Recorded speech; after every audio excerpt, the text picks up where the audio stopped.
पहले से चली आ रही समस्याएं थी कोविड के नहीं आने के पहले भी, कि एक तरह से बेसिकली हमारा मैन्युफैक्चरिंग सेक्टर बहुत सीवियरली अफेक्टेड था। यहाँ एक बात को और भी हम जोड़ लें, उदाहरण के लिए हमारी जो इंपोर्ट डिपेंडेंस, उस पर ही हम देखें मैक्रो इकोनॉमिक अगर बैलेंस में,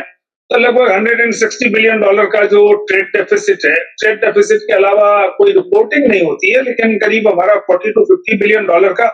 इन्वेस्टमेंट इनकम में डेफिसिट और है। तो on the whole balance of payments में हमको मोर देन $200 बिलियन की चिंता करनी पड़ती है, क्योंकि पिछले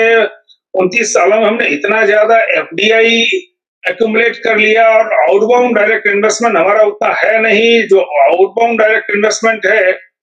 वह लगभग 1/3 है इनबाउंड एफडीआई की तुलना में, और इसलिए जो प्रॉफिट्स का आउटगो है that is much more than repatriation of profits from abroad और डिविडेंड्स फ्रॉम अब्रॉड। सो वो जो इन्वेस्टमेंट इनकम में भी डेफिसिट है,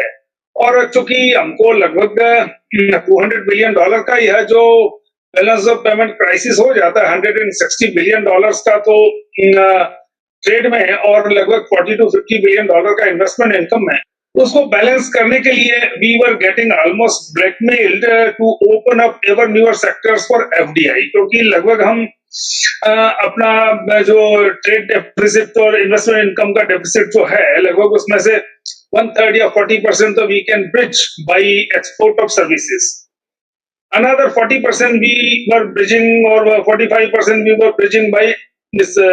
private transfers। जो भारतीय लोग विदेशों में नौकरियां करते हैं वो $70-80 अरब तक भेज दिया करते थे। इस बार वो भी कम होगा, शायद उसमें 20% की गिरावट आनी।